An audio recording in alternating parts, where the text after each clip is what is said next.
Dobrodošli v rubriki Vis-a-vis, nocoj z nami, ena in edina, neponovljiva Tanja Žagar. Pozdravljena.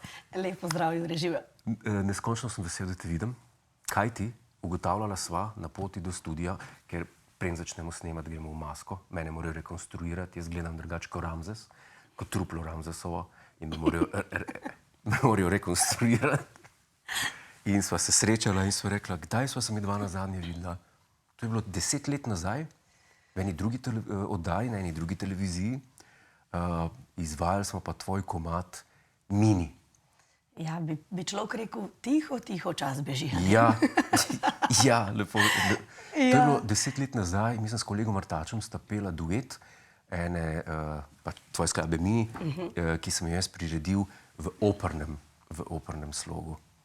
Kakšne imaš spomine na operni slog? Na operni slog, okej, lahko rečemo na operni slog, ampak kakšne imaš spomine, bi rekel, na, to je že kar dolgo nazaj, 10 let se mi zdi zajeten čas. Se ti zdi, da se je kaj spremenilo v teh 10 letih? Mislim, pozabila te nisem. Ne. Niti tilna, če to misliš, ne? To sem vesel, to smo razmenjena, da reče. To je dobra stvar. Ja. Pa ti povem, da smo večkrat tudi na tole vdajo, ki smo jo takrat skupaj naredili, obujali spomine tako v mojem krogu prijateljev in družine.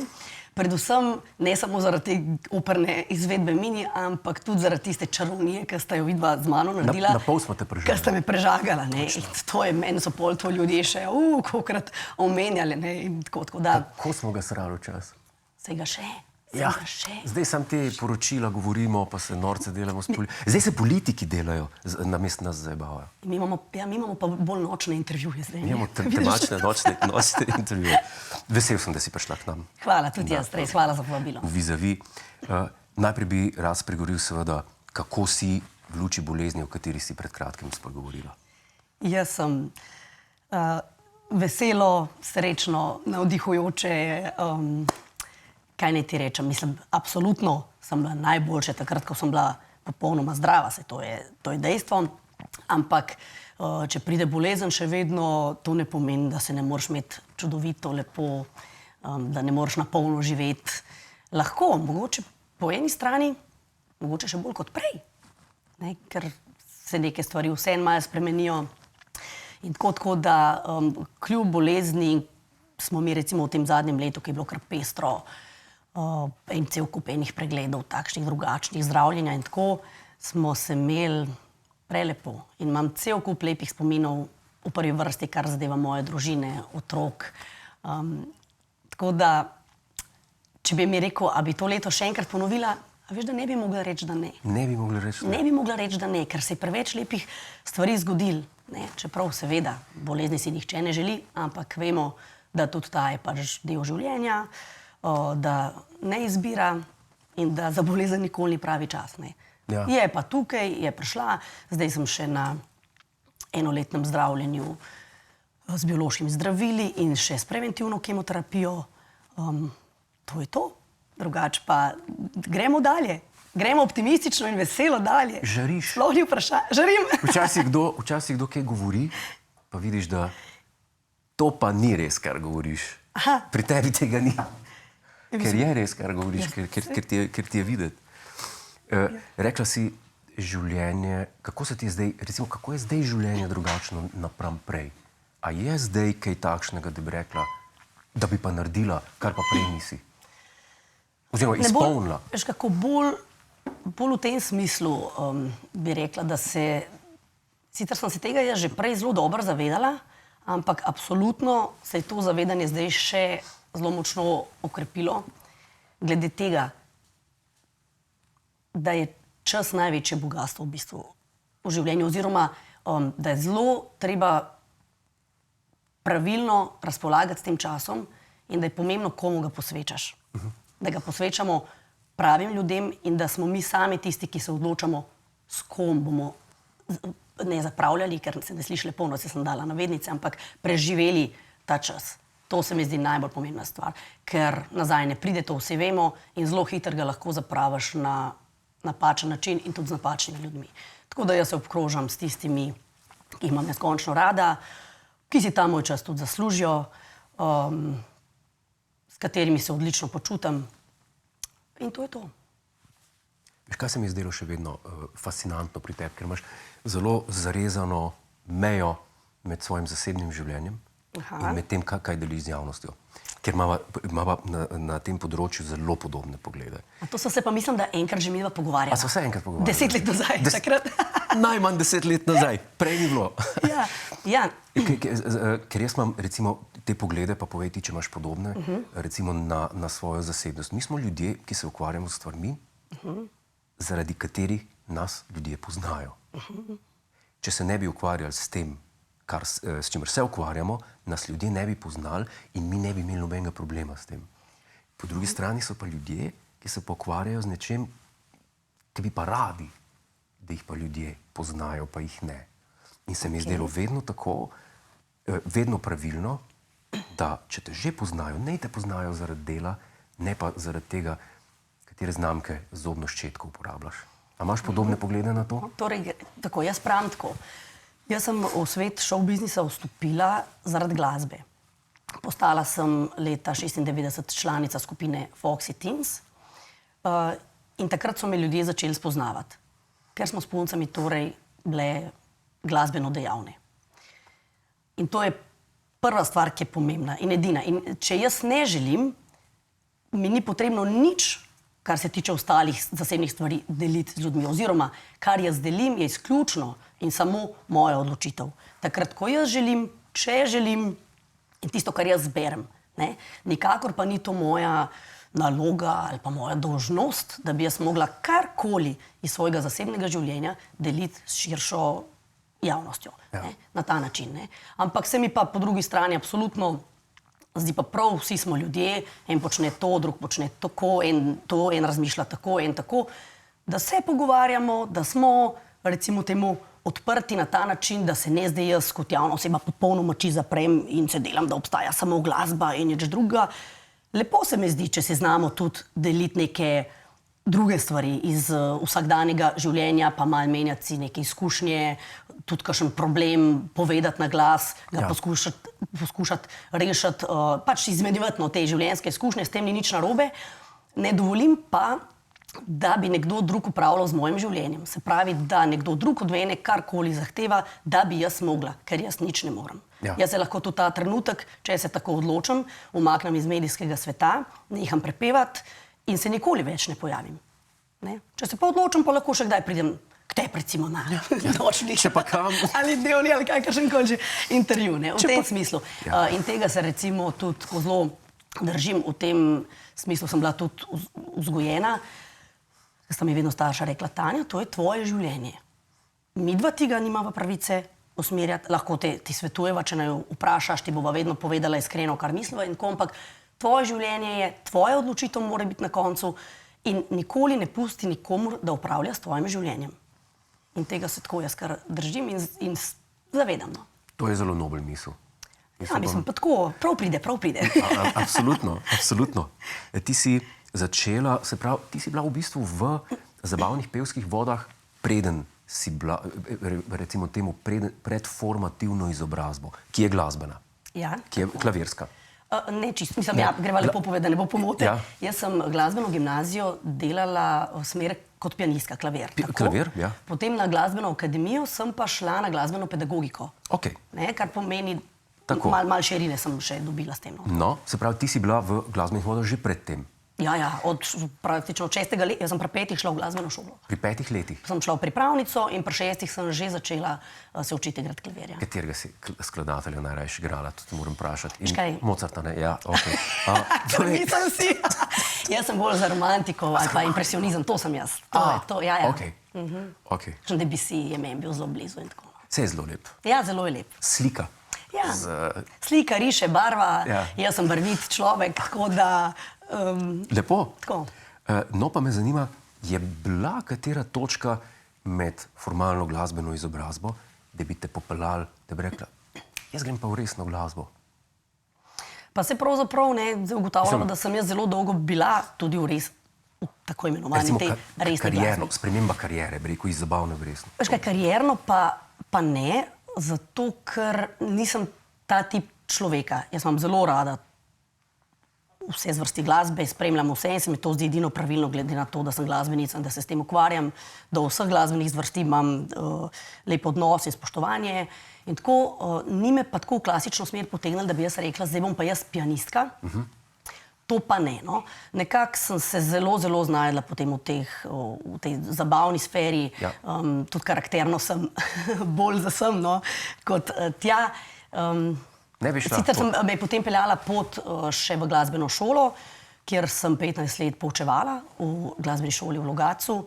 Prekrasnih 15 let. Najbrž, če ne bi potem dobila otrok, mislim, da bi še naprej to počela. Pa mogoče še celo kdaj bom. Imam tak občutek, da učila še bom v življenju. Trenutno pač ne. Klavir. Učila sem jaz klavir, učila sem glasbeno pripravnico, predšolsko glasbeno vzgojo, otroški pevski zbor, pa korepetirala sem. Tako da sem imela kar veliko lepega dela in sem se tega svojega učiteljskega dela zelo dobro se zavedam, kaj pomeni, oziroma kaj lahko en dober učitelj, srčen učitelj, kako veliko lahko otrokom da, pa še ene druge stvari, ki je še bolj pomembna kot to, kako veliko lahko nekdo, ki ni za to in ki ne rad opravlja ta svoj posel, koliko lahko tem mladim generacijam vzame in kako jih lahko uniči.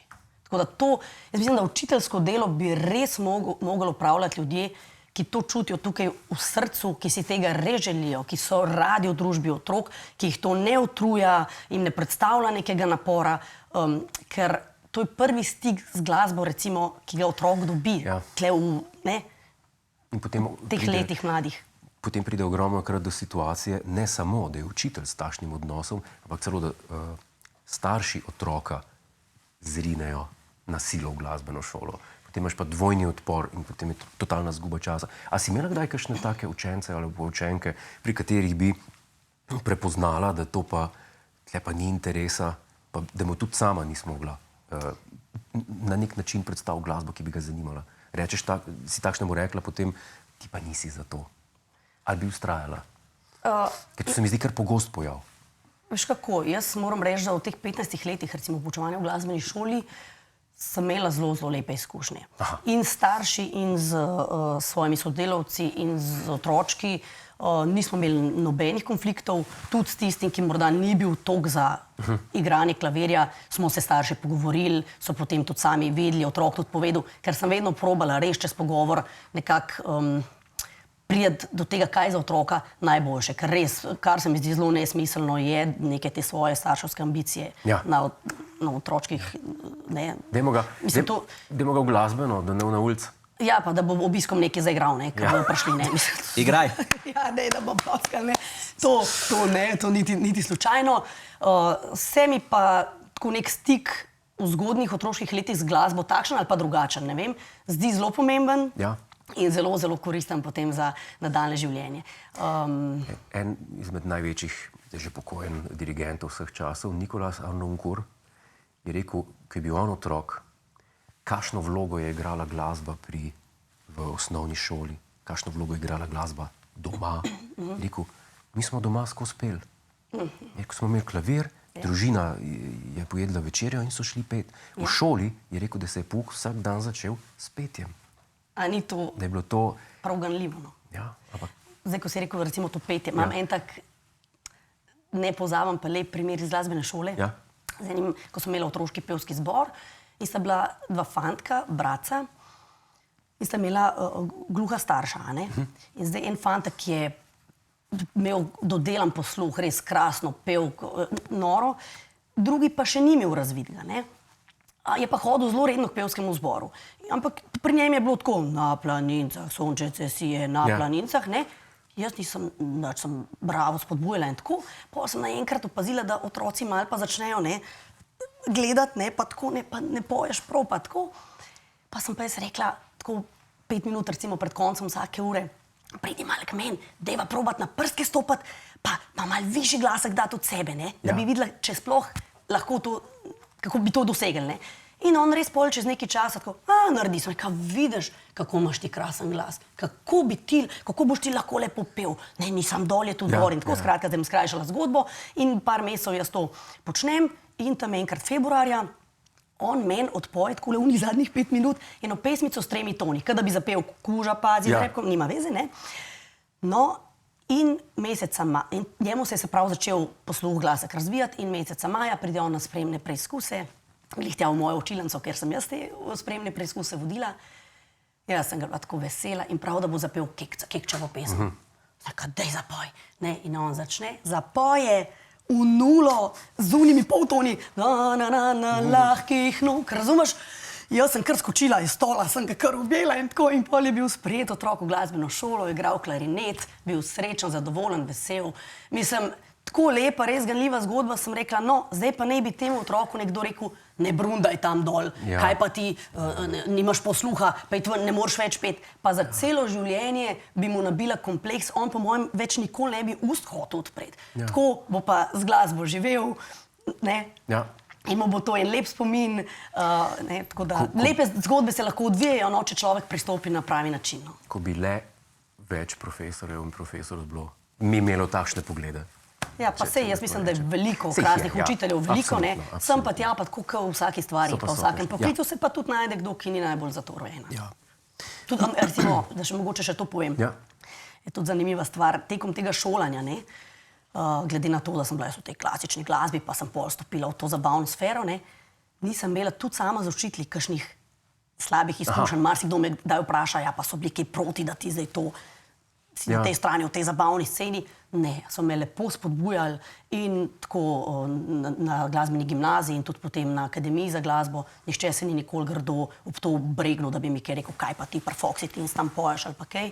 Celo v srednji šoli mi je razredničarka, ko smo zmagali leta 1999 na slovenski popevki, poslala telegram in čestitko. A veš, res lepo. Lepo. Sem bila pa tudi, jaz moram reči, taka vzorna vestna učenka, zavedala sem se, da Tanja, šola je prva stvar, to more iti. Če boš tukaj karkoli ga šišmiš, lahko pozabiš in Foxy Teens in vse, kar boš imela prvič sama težave, drugič težave z učitelji, doma in tako da tle sem se pa jaz zelo zavedala, kaj je prva stvar. V bistvu me je to zanimalo in to sem te hotel naslednja stvar vprašati, glede na to, da si tako zgodaj začela, da si zelo zgodaj prišla v zabavne vode. Odkje je ta trdnost, za katero si zdaj rekla, šola je na prvem mestu? Kako to, da te ni odnesel? Ja, da je rekla, ma kaj boš s to šolo? Jaz sem zdaj pop pevka, govorimo o zelo mladih letih, ali? Ja, in tudi vemo, da se to zelo hitro lahko zgodi. Odkje imaš to? Ja, tukaj v prvi vrsti gre velika zahvala absolutno očetu in mami, ker sta mi tako znala stati ob strani na tak pravi način. Veš, tukaj ni bilo nekih takih zahtev strogih, pa to. Sploh ne, mi smo se samo ogromno pogovarjali. Mi smo se res veliko pogovarjali. Ona da sta rekla, Tanja, svetujeva ti, da se šole res držiš, da to narediš, da prideš do poklica. Tukaj nikoli ne veš, lahko tudi imaš težave z glasom, boš mogla nehati. Fino je, da imaš nek poklic, ne. In jaz sem enostavno njiju vedno tako, bom rekla, občudovala in spoštovala, da mi na misel ni prišlo, da jaz tega ne bi upoštevala. Veš, potem, pozneje, ko smo postali Foxy Teens, nas je pa imel 9 let pod nadzorom Miki Šarac, ki nas je vodil in smo se tudi z njim ogromno o tem pogovarjali in je tudi on vedno rekel, punce, šola je prva, ne. Če to ne bo šlo, bomo mi zelo težko karkoli počeli in delali. Ne vem, to je to, jaz sem to resno vzela in tega sem se držala in mi ni žal, še enkrat bi tako naredila. Starše treba bogati, jaz sem tudi starši, zdaj sem zmeraj hotel biti doktor ali pa advokat, sem se rekli starši, ne TV voditelj boš. Tako, in Tanjo Žagar boš imel na intervjuju. Zdaj sem tu. Starši treba bogati. Daj mi povej, karierno, glede na to, da imaš pa zdaj že kar nekaj let kariere za seboj, kaj je bil največji izziv v karierno gledano? En velik izziv, izzivov je bilo še pa še, to bi zdaj lahko mi dva naštevala še pa še, ampak en velik izziv je bil prehod iz mojega petja v skupini na solo kariero. Tukaj bi se lahko zgodil kakšen hud padec v smislu mene kot osebe v psihičnem smislu, recimo, ki se ni zgodil. Zato, ker po 9 letih zelo uspešnega dela v skupini bi lahko bilo v moji glavi, zdaj sem jaz znana, kar sem bila, popularne smo tudi bile, ne? Priljubljene in tako naprej. Zdaj vsi vedo, kdo sem in zdaj jaz samo stopam naslednji dan na oder sama in to je narejeno in vsi bodo Tanja in tako, gremo naši. No, temu ni tako. Še zdaleč ne.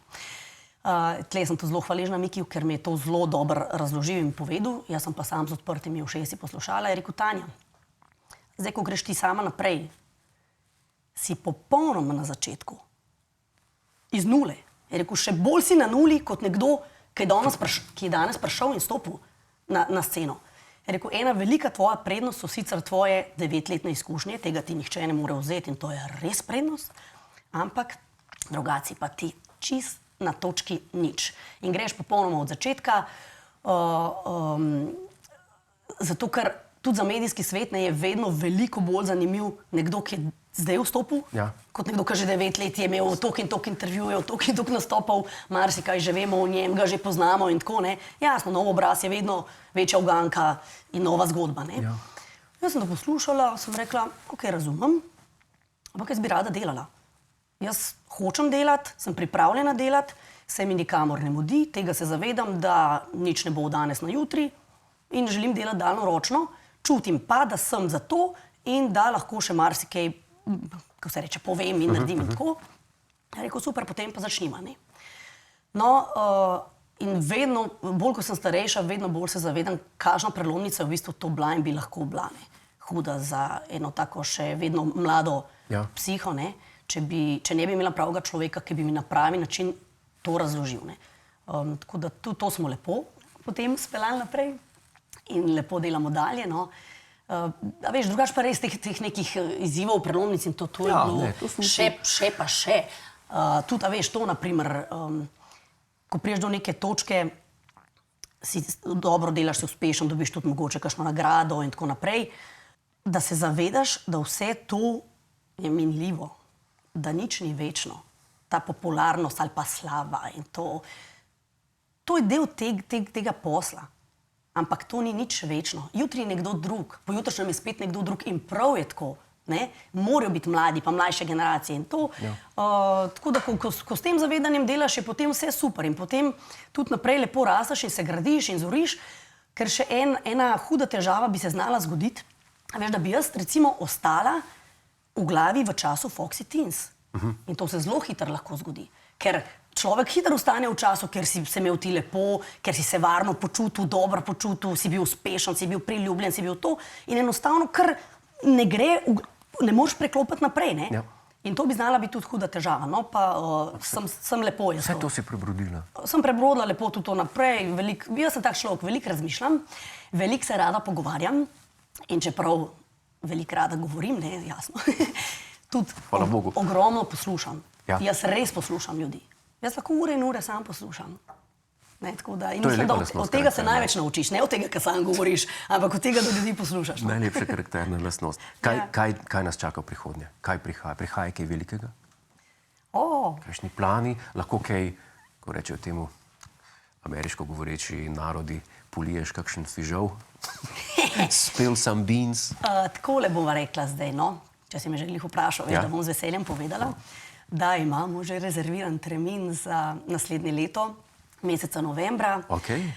Sem pa rekla, zdaj pa je spet pravi čas, da naredim kakšen velik koncert, eno tako lepo veliko druženje za vse, ki mi pač radi spremljajo in poslušajo.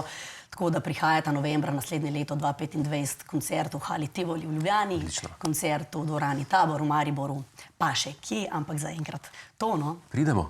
Ja, pričakujem. Tebi pa res iskrena hvala, da si prišla. Želim ti zvrhane košare zdravja in vse naj v nadaljevanju kariere. Ja, najlepša hvala za lepe želje. Najlepša hvala. Se bova še kdaj zmenila, pa klepetala skupaj. Absolutno, upam, da ne bo 10 let spet. Ne, bom kar prej prišla, veš. Upam. Hvala. Hej, preden greš, klikni tukaj in se naroči na naš YouTube kanal. Imamo pa tudi TikTok, Instagram in Facebook, tako da le urno.